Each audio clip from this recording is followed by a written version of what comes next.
netralitas ASN.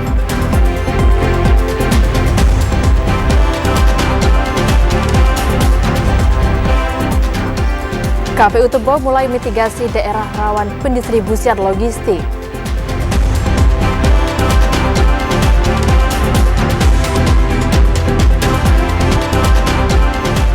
Puluhan gajah rusak kebun sawit warga di Tebo.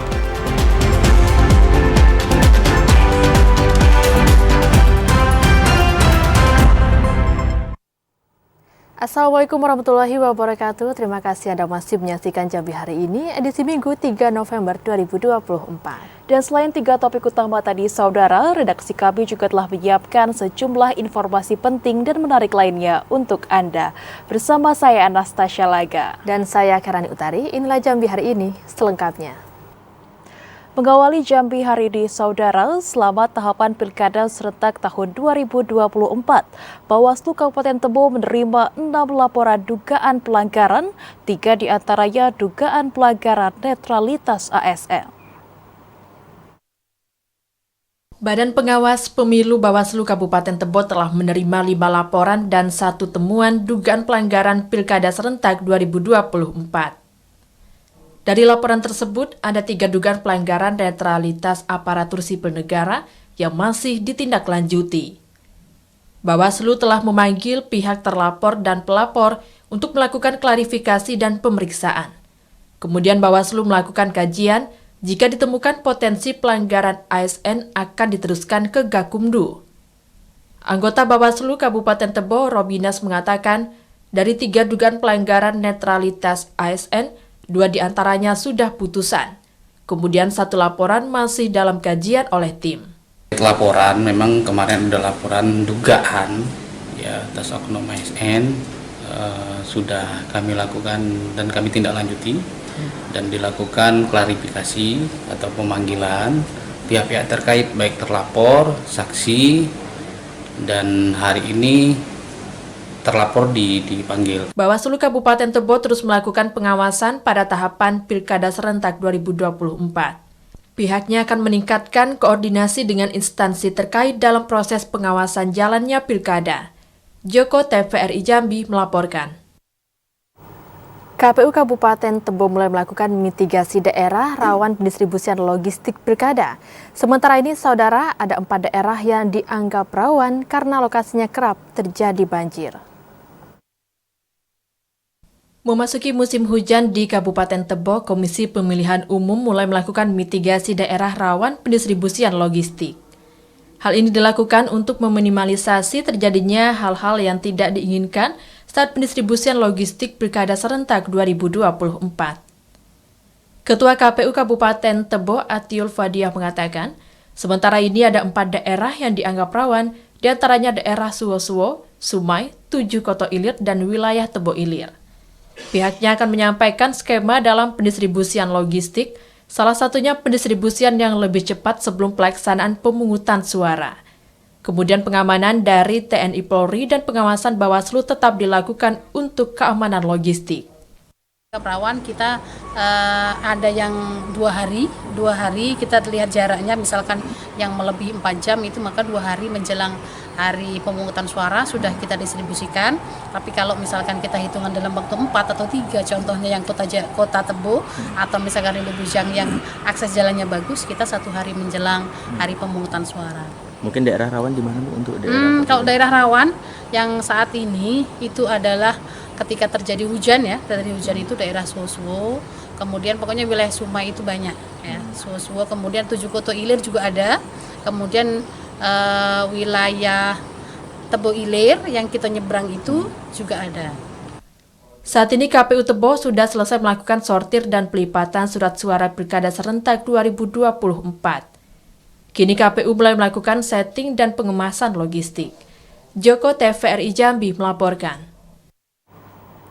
Hingga saat ini, saudara, KPU Kota Sungai Penuh baru menerima pendistribusian surat suara pemilihan calon gubernur dan calon wali kota Sungai Penuh. Sementara logistik lainnya seperti kelengkapan TPS belum diterima. KPU Kota Sungai Penuh mengklaim hingga saat ini pihaknya belum menerima pendistribusian kelengkapan TPS seperti tinta, paku untuk alat pencoblosan, dan segel serta gembok untuk kotak suara. Ketua KPU Kota Sungai Penuh, Jumira Lestari mengatakan, hingga saat ini logistik yang sudah didistribusikan yaitu surat suara serta kotak suara calon gubernur Jambi dan calon wali kota Sungai Penuh. Pihaknya akan terus melakukan koordinasi dengan pihak penyedia dan KPU Provinsi Jambi untuk segera melakukan pendistribusian ke gudang logistik KPU Kota Sungai Penuh. Untuk logistik yang masih kita tunggu, masih dalam proses, itu adalah kelengkapan TPS. Kelengkapan TPS ini yang masih dalam proses ya. Jumira Lestari mengatakan hingga saat ini pihaknya telah melakukan proses sortir dan pelipatan surat suara calon wali kota Sungai Penuh yang dibantu oleh para petugas yang telah ditunjuk oleh KPU Kota Sungai Penuh. Fahlan, TVRI Jambi melaporkan. Sortir dan lipat surat suara untuk Bupati dan Wakil Bupati Batanghari saat ini mulai dilakukan KPU Batanghari. Pada proses tersebut, KPU berharap petugas dapat benar-benar teliti untuk menyortir setiap lembar surat suara. Setelah diterimanya surat suara pemilihan Bupati dan Wakil Bupati Batanghari beberapa waktu lalu, kini pihak KPU Batanghari mulai melakukan proses lipat serta sortir surat suara yang ditargetkan berjalan selama 2 hari. Pada pelipatan, KPU melibatkan warga setempat dengan jumlah mencapai 112 orang yang dibagi 2 gelombang. Ketua KPU Batanghari, Ahmad Halim mengatakan, satu juru sortir surat suara diberikan tanggung jawab menyelesaikan 2.000 lembar surat suara Bupati dan Wakil Bupati Batanghari. Selama proses sortir berlangsung, pihak Bawaslu maupun KPU turut andil mengawasi jalannya sortir tersebut guna memastikan proses sortir berjalan dengan baik. Kalau petugas sortir lebih kurang sama seperti kita sortir lipat pada pemilihan gubernur kemarin, kita melibatkan sekitar 112 orang. Cuman ada perbedaan jumlah suara per dusnya. Kalau gubernur kemarin satu dusnya isinya 2.000, kalau yang pilgub ini satu dusnya 6.000. Jadi kita bagi per dusnya itu 3 orang. Ahmad Halim berharap petugas sortir juga dapat bekerja sesuai ketentuan, serta lebih teliti dalam melakukan sortir setiap lembar surat suara guna memastikan surat suara yang sudah terlipat benar-benar layak dipergunakan. Adi Juniawan, TVRI Jambi melaporkan. Sementara itu, Saudara, Kakanwil Kemenkumham Jambi pastikan tidak ada kampanye politik di lapas maupun rutan.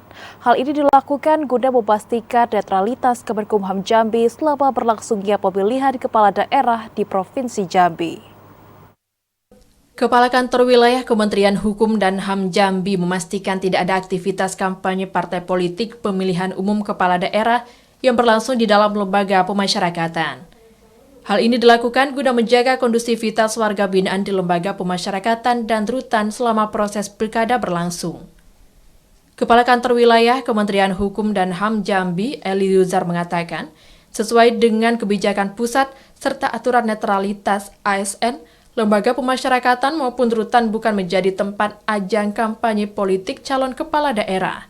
Lapas dan rutan harus bersifat netral dan tidak berpihak kepada siapapun.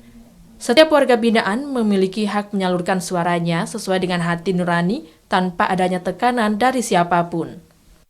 Terkait dengan pilkada, sesuai dengan kebijakan pusat dan aturan yang ada, bahwasanya lapas rutan bukan menjadi tempat ajang kampanye. Lapas rutan sifatnya netral, tidak berpihak kepada A atau B.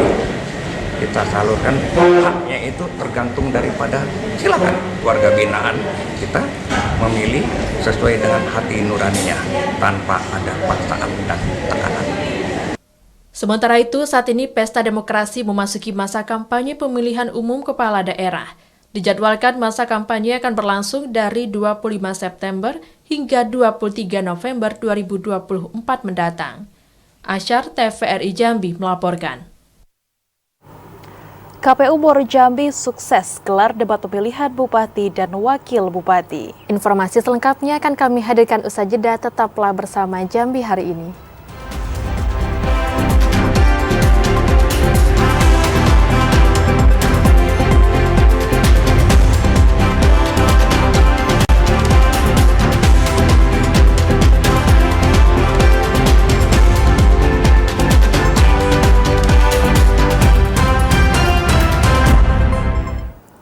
Terima kasih Anda masih menyaksikan Jambi hari ini dalam segmen menuju Pilkada 2024. Saudara, debat publik pemilihan Bupati dan Wakil Bupati Muaro Jambi berlangsung sukses. Pada debat, visi misi 4 pasangan calon telah tersampaikan dengan baik. Komisi Pemilihan Umum Kabupaten Muaro Jambi menggelar debat publik pemilihan Bupati dan Wakil Bupati Muaro Jambi periode 2024-2029. Debat yang berlangsung di Gedung Serbaguna pada Sabtu malam berlangsung meriah dan sukses. Keempat pasangan calon yakni pasangan calon nomor urut 1 Asnawi Rifai Supratno, pasangan calon nomor urut 2 Zuwanda Sawaludin, kemudian pasangan calon nomor urut 3 Mas Nabusroh Zulkifli, serta pasangan calon nomor urut 4 Bambang Bayu Suseno Junaidi Mahir. Debat yang mengusung tema akselerasi pembangunan menuju Muaro Jambi yang mandiri dan berkelanjutan. Diawali dengan pemaparan visi misi oleh masing-masing pasangan calon. Kemudian tanya jawab dan diakhiri closing statement bagi 4 pasangan calon.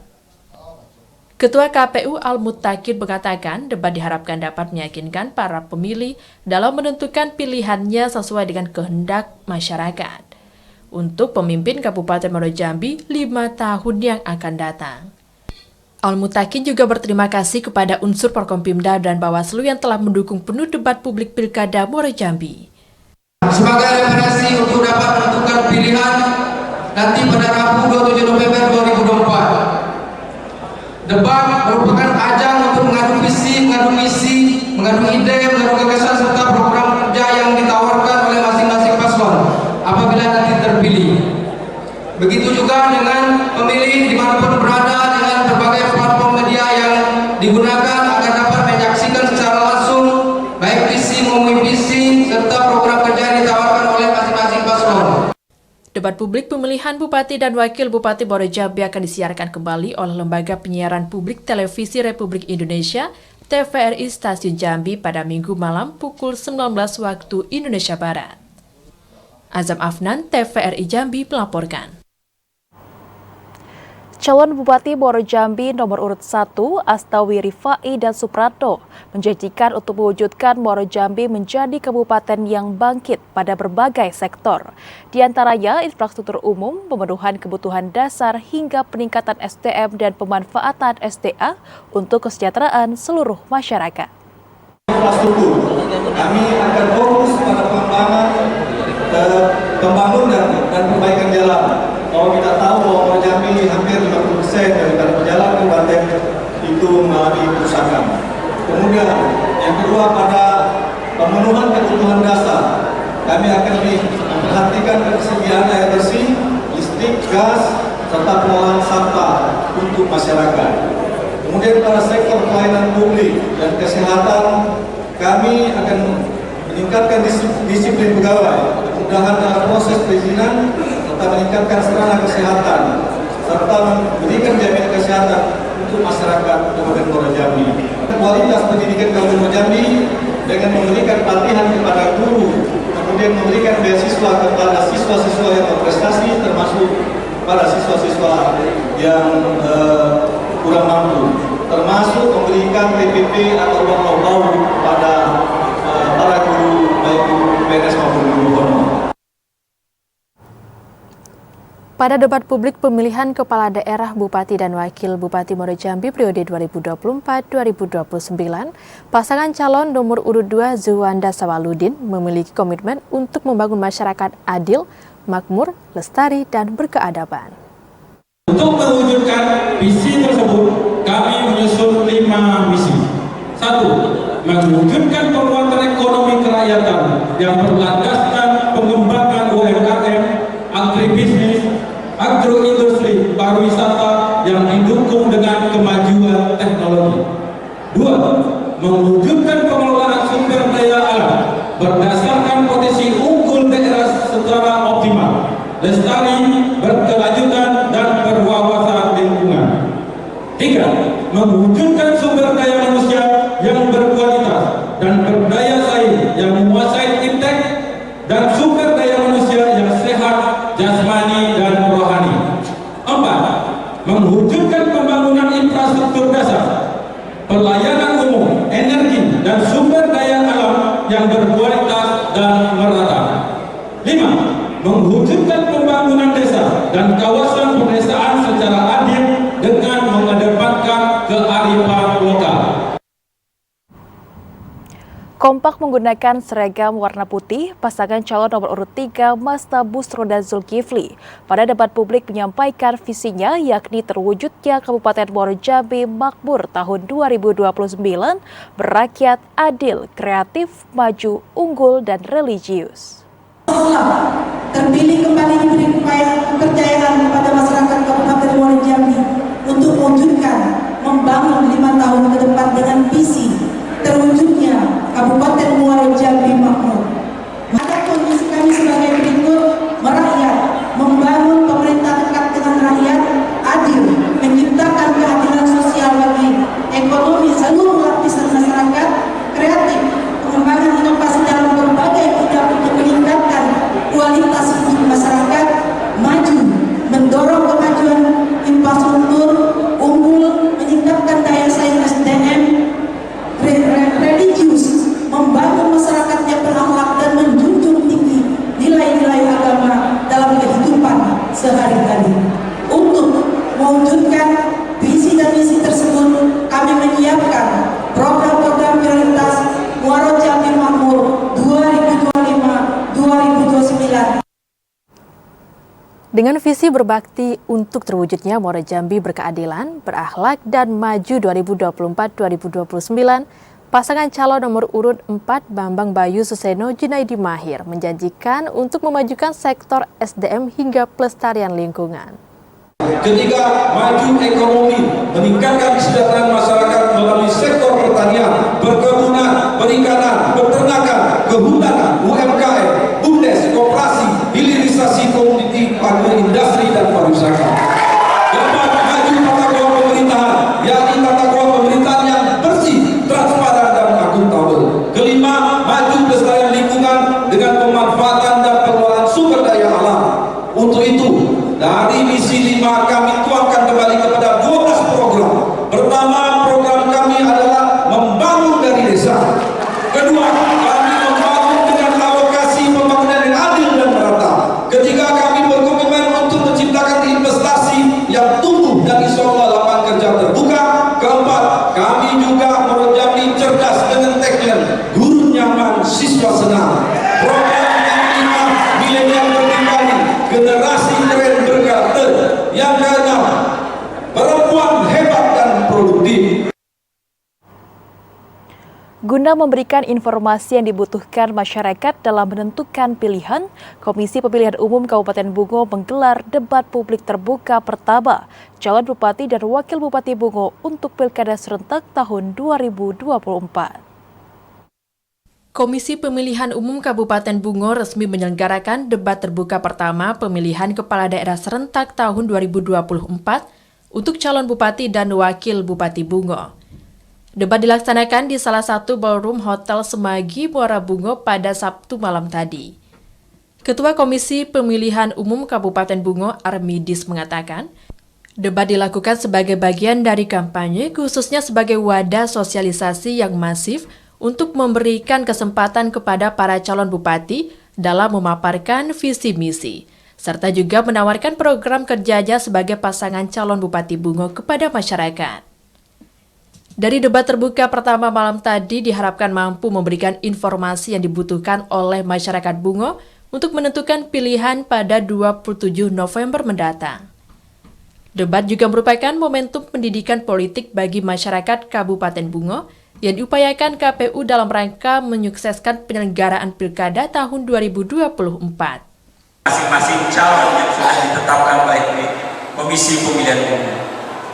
Oleh karena itu, karena salah satu metode kampanye yang difasilitasi oleh Komisi Pemilihan Umum adalah debat kandidat atau yang kita sebut dengan debat publik pada malam hari ini. Tentunya debat ini kita harapkan bisa paling tidak meningkatkan partisipasi masyarakat khususnya untuk Kabupaten Bungo dari pilkada-pilkada yang sebelumnya. Pada Pilkada serentak tahun 2024 ini, KPU Bungo menjadwalkan 2 kali pelaksanaan debat terbuka, yang menampilkan calon bupati dan wakil Bupati Bungo secara bersama-sama. Muhriandi, TVRI Jambi melaporkan.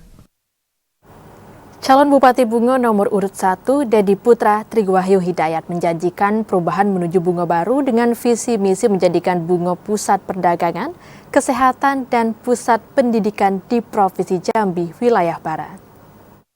Saya beserta Ustaz Dayat mempunyai mimpi besar untuk membangun Kabupaten Bungo ini. Untuk itu kami buat visi menuju Bungo baru. Untuk hal tersebut, kami memimpikan Kabupaten Bungo ini menjadi sentral dari 3 hal. Pertama, kami menginginkan Kabupaten Bungo ini menjadi sentral distribusi, sentral perdagangan, sentral pariwisata. Yang kedua, kami menginginkan Kabupaten Bungo ini menjadi sentral kesehatan. Yang ketiga, kami menginginkan Kabupaten Bungo ini menjadi sentral pendidikan Jambi Barat. Ada 3 hal yang kami inginkan. Semuanya terdepan di Jambi wilayah Barat. Kemudian untuk mewujudkan hal tersebut, kami memiliki 8 program unggulan.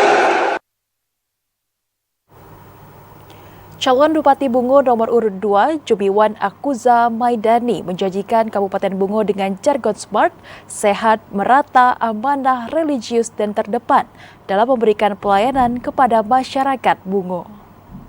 Saya Jumiwan Akuza bersama dengan Maidani berkomitmen terhadap guru PAUD, guru TK, siswa, pelajar, dan mahasiswa. Kami berkomitmen terhadap kesejahteraan lansia. Kami berkomitmen terhadap kesehatan masyarakat Kabupaten Bungo yang 39.892 orang belum punya BPJS. Dan kami berkomitmen terhadap petani, pekebun, dan peternak. Dan komitmen kami terhadap pelaku ekonomi, kreatif, pelaku UMKM. Dan kami berkomitmen terhadap bantuan untuk ibu rumah tangga. Penjabat sementara Gubernur Jambi Sudirman terima audiensi KONI Provinsi Jambi. Informasi selengkapnya usai jeda, saudara, tetaplah bersama kami.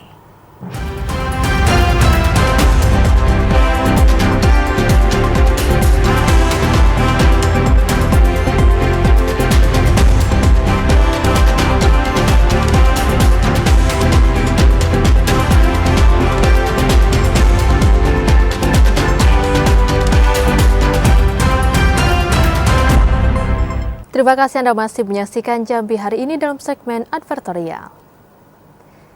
Membahas hasil PON Aceh Sumatera Utara serta usulan bonus bagi atlet berprestasi dan anggaran untuk pembinaan tahun 2025, penjabat sementara Gubernur Jambi Sudirman menerima audiensi jajaran KONI Provinsi Jambi.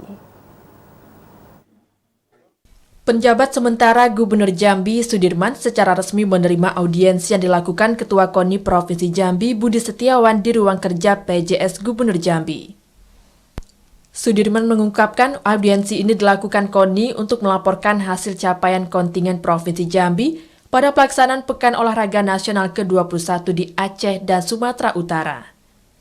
Selain laporan tersebut, KONI juga menyampaikan usulan bonus untuk para atlet maupun pelatih yang berhasil mendapatkan medali pada penyelenggaraan PON Aceh Sumatera Utara. Usulan anggaran tahun 2025 guna pengembangan dan pembinaan atlet provinsi juga menjadi bahan pembahasan yang diusulkan KONI dalam audiensi ini. Pemerintah provinsi berharap usulan yang nantinya di bawah dalam penyusunan APBD tahun 2025 bisa mendapatkan persetujuan dari DPRD Provinsi Jambi dalam upaya mengembangkan potensi atlet daerah. Pertama, KONI melaporkan terkait dengan pelaksanaan PON yang sudah berlalu di Aceh dan Sumut. Ya. Terus kedua, ada juga terkait dengan usulan untuk alokasi anggaran dari KONI.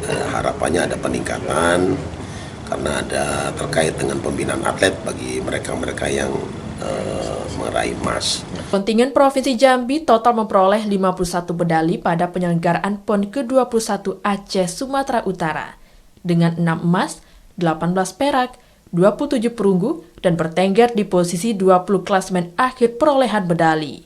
Randy Arta, TVRI Jambi melaporkan.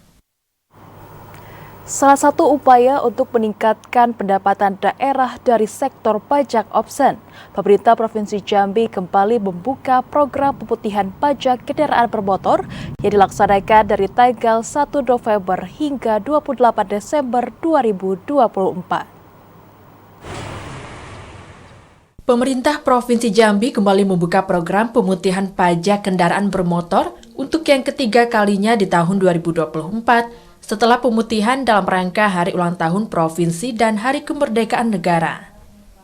Program pemutihan pajak kendaraan tersebut mulai digulirkan pemerintah provinsi pada 1 November hingga 28 Desember 2024. Penjabat sementara Gubernur Jambi, Sudirman, mengungkapkan, program pemutihan pajak kendaraan ini diupayakan untuk meningkatkan pendapatan daerah dari sektor pajak opsen. Adanya 40% kendaraan bermotor di Provinsi Jambi yang menunggak pajak menjadi landasan utama kembali dibukanya program pemutihan pajak dalam upaya mengoptimalkan pendapatan daerah. Program pemutihan pajak kendaraan yang dilakukan pemerintah Provinsi Jambi sebagai langkah terakhir untuk memberikan kesempatan bagi para penunggak pajak untuk segera menyelesaikan kewajibannya. Pasalnya, program pemutihan pajak kendaraan bermotor tersebut bisa menjadi program pemutihan pajak terakhir yang dilakukan pemerintah Provinsi Jambi. Ya, inilah format pemutihan pajak yang kita bangun dari sinergi ini mulai 1 November sampai dengan 28 Desember ya. Kita masih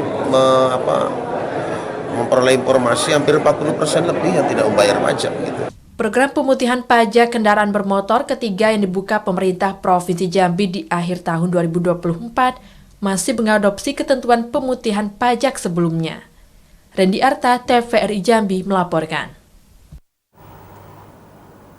Sebagai bentuk keseriusan dalam menangani stunting, pemerintah Kota Jambi memberikan bantuan makanan ke ratusan keluarga yang berisiko stunting. Pemberian makanan tambahan ini, saudara, merupakan program tahunan yang diberikan setiap 3 bulan sekali.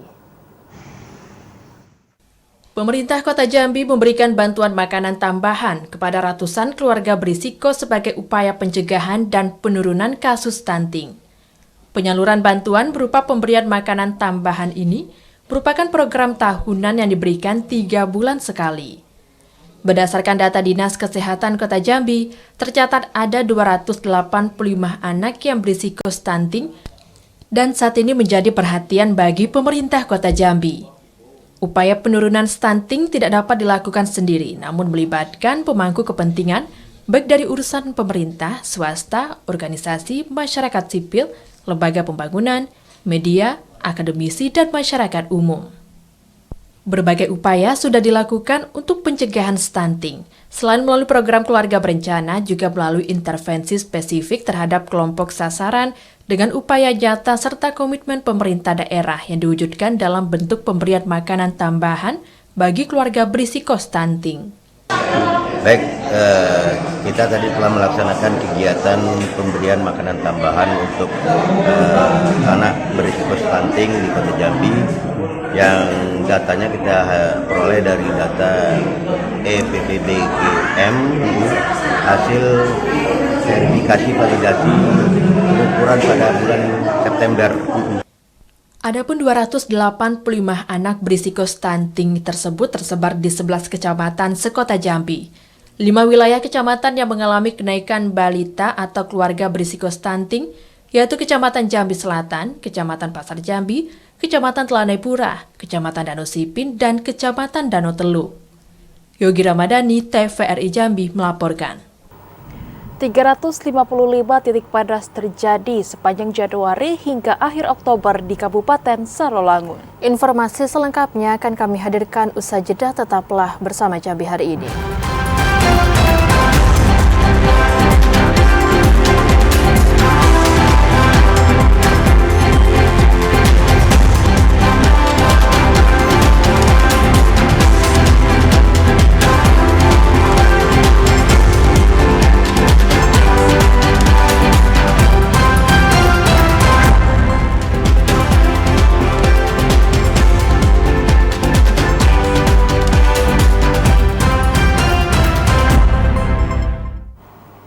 Terima kasih saudara Anda masih bersama kami dalam Jambi hari ini. Sebanyak 355 titik panas indikator kebakaran hutan dan lahan terdeteksi sepanjang periode Januari hingga akhir Oktober 2024. Terbanyak berada di Kecamatan Pauh dan Sarolangun. Kasus kebakaran hutan dan lahan di wilayah Kabupaten Sarolangun dari tahun ke tahun terus terjadi. Meski penanggulangan bencana karhutla makin aktif dan agresif, dilakukan tim gabungan dalam Satuan Tugas Satgas Karhutla. Kepala Pelaksana Badan Penanggulangan Bencana Daerah BPBD Sarolangun, Solahuddin Nopri mengatakan, kasus karhutla ini didominasi di 4 kecamatan dari 11 kecamatan dalam wilayah Kabupaten Sarolangun dengan tingkat kepercayaan hotspot terbagi menjadi 3 skala, yakni skala rendah memiliki rentang 0 hingga 29 poin, skala sedang mulai dari 30 poin sampai 79 poin, dan skala tinggi dari 80 poin hingga 100 poin. Semakin tinggi tingkat kepercayaan hotspot atau titik panas, maka akan semakin tinggi juga kemungkinan wilayah tersebut terjadi kebakaran hutan dan lahan. Dan dari ratusan titik panas tersebut, hampir dipastikan 100% terjadi karhutla. Jumlah hotspot di Kabupaten Sarolangun sampai dari awal tahun sampai sekarang di 355 hotspot. Badan Penanggulangan Bencana Daerah BPBD Sarolangun memastikan untuk saat ini kondisi lapangan masih kondusif dengan aktif menggelar patroli gabungan.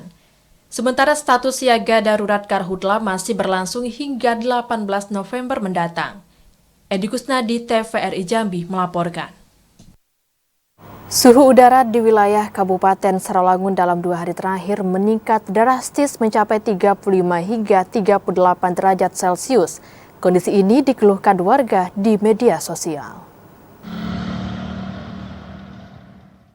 Warga kota Sarolangun dan sekitarnya mengeluhkan suhu udara yang sangat panas, bahkan di siang hari suhu udara terasa menyengat. Dalam 2 pekan terakhir, wilayah Kabupaten Sarolangun tidak diguyur hujan. Berdasarkan data dari Badan Meteorologi, Klimatologi, dan Geofisika BMKG Provinsi Jambi yang diinformasikan BPBD Kabupaten Sarolangun melalui platform media sosial, suhu udara di wilayah Kabupaten Sarolangun rata-rata di kisaran 35 hingga 38 derajat Celcius. Salah seorang warga kota Sarolangun, Alamsyah, mengatakan, suhu udara di Kabupaten Sarolangun saat ini masuk dalam kategori suhu ekstrim. Kondisi ini menyebabkan kulit dan mata terasa panas saat terpapar matahari, sementara tiupan angin sangat minim. Untuk kondisi panas cukup ekstrim ya, soalnya kita merasakan hawa itu berbeda Pak dari yang biasanya. Tapi yang lebih parahnya 1 minggu belakang ini Pak rasanya.